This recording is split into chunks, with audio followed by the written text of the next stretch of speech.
ବର୍ତ୍ତମାନ ମୋହନ ସରକାର ଆସିଛନ୍ତି କ'ଣ ୟା ବିଷୟରେ ତାଙ୍କର କ'ଣ ଆଭିମୁଖ୍ୟ ଆମେ କିଛି ଜାଣିପାରିଲୁନି। ଗାଁ ଗହଳିରେ ମଦ ବନ୍ଦ ହବ, ସହରରେ ମଦ ବନ୍ଦ ହବ। ବର୍ତ୍ତମାନ ପ୍ରପୋଜାଲ ହେଇଛି ପୁରୀରେ ମଦ ଦୋକାନ ଖୋଲିବ। ଧନ୍ୟବାଦ। ଆପଣ ଯୋଉ କଥା କହିଲେ ଆପଣଙ୍କୁ ବିଶେଷ ଧନ୍ୟବାଦ। ଏଇଟା ହଉଛି ଆମ ସାଧୁ ସମାଜ ତରଫରୁ। ଆଉ ଶଙ୍କରାଚାର୍ଯ୍ୟ ଆମର ଇଏ ନିଶ୍ଚଳାନନ୍ଦ ସରସ୍ୱତୀ ପୁରୀ, ଆଉ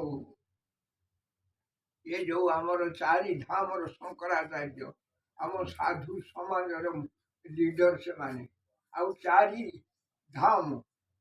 ଚାରିଧାମର ସାଧୁ ସନ୍ଥ ମାନେ ଆମେ ସବୁ ଏକଜୁଟ ହେଇକି କଥାବାର୍ତ୍ତା ହେଇ ସାରିଛୁ।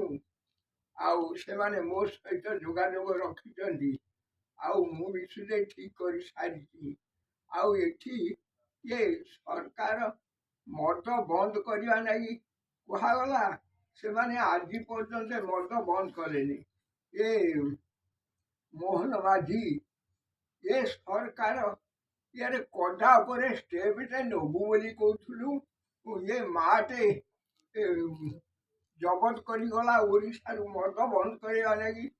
ରାଷ୍ଟ୍ରପତି ମା ଗୋଟେ, ତାଙ୍କ କଥା ରହିଲାନି, କାହାରି କଥା ରହିଲାନି। ଇଏ କ'ଣ ପାଇଁ ଏ ଅନ୍ଧା କାନୁନ ଫିଲ୍ମ ସୁଟିଂ କରୁଛ? ମୁଁ ସେଇଥିଲାଗି କହୁଛି, ଆରେ ତୋର କ'ଣ ଦରକାର ଭୟ କରିବାରେ? କ'ଣ ଫେରେ ହେଇଛି କ'ଣ ଇଏ ମଦ ଭାଟି ଗାଁ ଗହଳିରୁ ଉଠିଯିବ। ଆଉ ମଦ ଭାଟି ଇଏ ପୁରୀରେ ହବ। ଆଚ୍ଛା, ପୁରୀ ବେଳାଭୂମିରେ କରିବ। ଆଚ୍ଛା, ଆଉ ନଈ କୂଳରେ କରିବ। କ'ଣ ଚୋରା କାରବାର ଶିଖେଇବା? ହଁ, ବଡ଼ ହୋଟେଲ ଭିତରେ ହବ। କ'ଣ ସେଇ ଖ୍ରୀଷ୍ଟିଆନ, ସେଇ ପଠାଣ, ସେ ଗୋରୁ ମାଂସ ସବୁ ମାଂସ ଖାଇବ ସେଇଠି, ମଦ ଭାଟି ରଖିବ ସେଇଠି। ଆଉ ଇଏ ଜଗନ୍ନାଥଙ୍କୁ ତମେ ମଦ ଭାଟି ବନେଇଦବ କିରେ?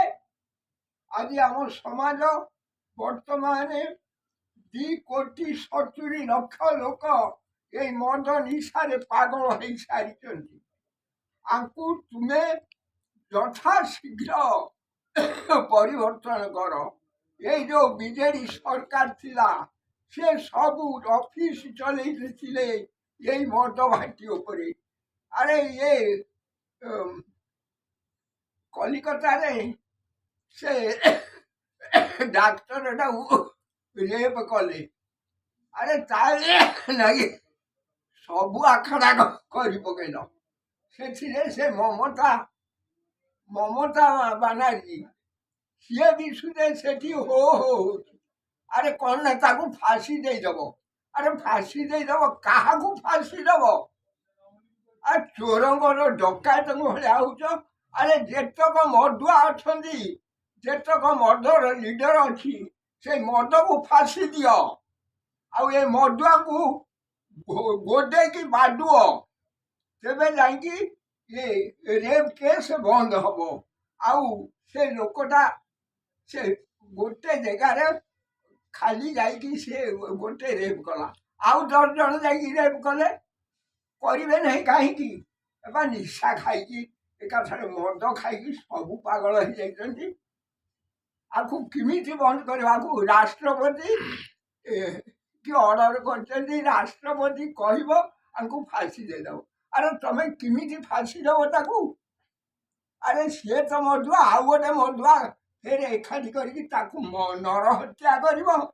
ତାଙ୍କୁ ଆଣିକି ସବୁ ଆଶ୍ରମରେ ଛାଡ଼ିଦିଅ, ଆମେ ସେ ବ୍ୟବସ୍ଥା କରିବୁ।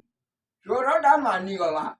ଏଇ ଲାଗେ ଇଏ ବିଜେଡି ସରକାର ଡକାୟତରେ ଗଣା ହେଇଗଲା, ମଦୁଆ ମାତାଲିରେ ଗଣା ହେଇଗଲା।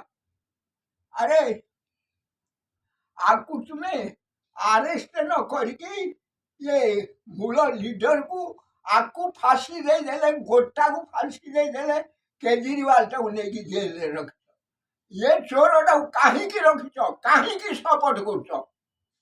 ତମେ ସବୁ ପାଗଳ ହେଇଯାଇଛ। ଆଉ ଯୋଉ 1 କୋଟି ଛୋଟିଆ ଛୁଆ ମାନେ ଅଛନ୍ତି, ଆଉ ଯୋଉ ଗୋଟେ କୋଟି ମା ମାନେ ଆମର ଶୁଦ୍ଧ ଭାବରେ ଅଛନ୍ତି, ଆଉ ଗୋଟେ କୋଟି ଏଇ ଯୋଉ ମାଛ ମାଂସ କିଛି ଖାଉନାହାନ୍ତି, ସତ ଉପରେ ଆମ ବିଶ୍ୱଗୁରୁଙ୍କୁ ମାନିଛନ୍ତି, ତାଙ୍କୁ ଛାଡ଼ିଦେଲେ ଏତକ ଲୋକଙ୍କୁ ତୁମେ ସଜାଡ଼, ଆଙ୍କୁ ଆରୋଗ୍ୟ କର, ନଚେତ ଏମାନେ ଯେତେବେଳେ ଧ୍ୱଂସ ହେବେ ତମର କିଛି ରହିବନି। ଏଣୁ ସାବଧାନ କରି ଦିଆହଉଛି। ଜୟ ଜଗନ୍ନାଥ।